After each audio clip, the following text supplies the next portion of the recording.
We've got this big improvement in revenues in the near term, and we've taken the most responsible approach to that, and that's why we're forecasting a surplus for this year. But we've got some structural challenges in the budget. We made a heap of progress on those last night, but there will be more work to do. And again, as you said before, what we've been able to do on the foundations of a much more responsible, much stronger budget is to provide help for people who are doing it tough at the same time as we invest in the future. Going back to the inflation challenge, there is more than $20 billion worth of new spending. How is that not inflationary? Well, first of all, it's over a 4-year period. But the bulk of it's the next financial year, but right? It doesn't all hit the economy at once. And even next year, if you take next year, for example, part of that is having to fund ongoing programs that were left unfunded by our predecessors. There is some cost of living help in there, but carefully targeted.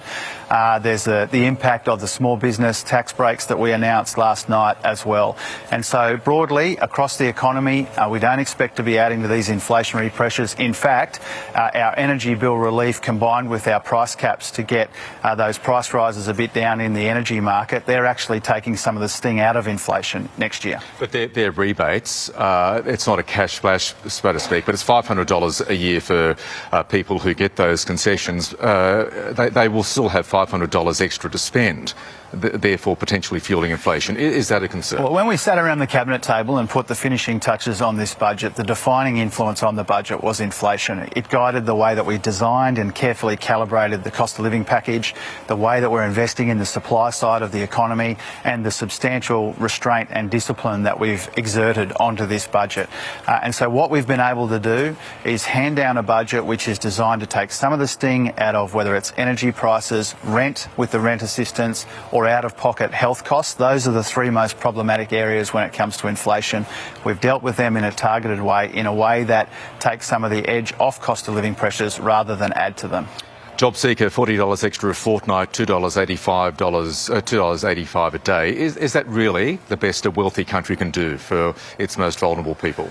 Well, I think it's important that we increase the base rate of JobSeeker in the budget, but in addition to that, extra money for the max rate of Commonwealth rent assistance, energy bill relief that we were just talking about.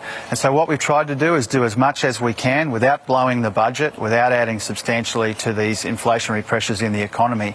And I understand and respect that there will be people who say that we should do more. There will be people who say we shouldn't have done any of this.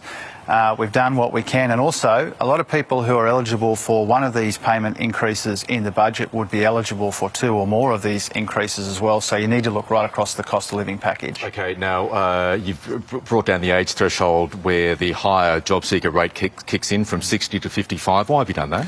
Oh, that's a really important change. You know, one of the most concerning parts of the community of Australians who can't find work is over 55s, and particularly women over 55. And the advice that we receive from the expert committees we set up is that this is a really big and growing challenge for us.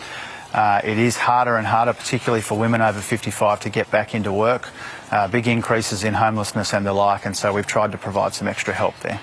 Now, you revealed last night the cost of the stage 3 tax cuts will be $69 billion over 4 years. That is 4 times the $15 billion cost of living package. What is right about that picture?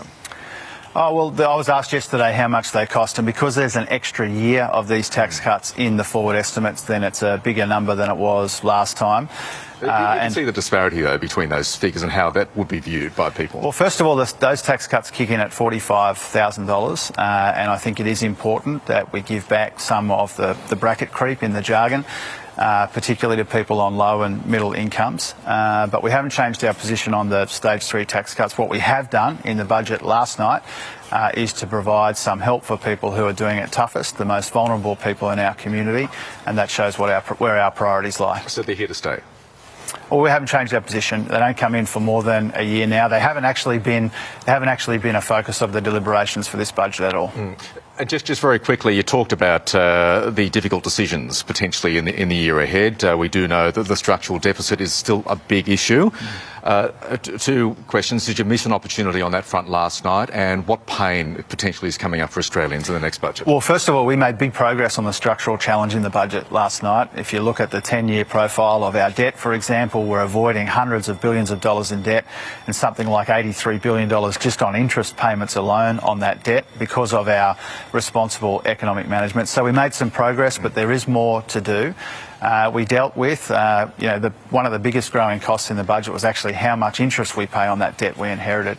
And so that's made a meaningful difference. But inevitably, in every budget, there will be difficult choices. We came up with $40 billion in savings in the last two budgets, for example, in addition to this spending restraint.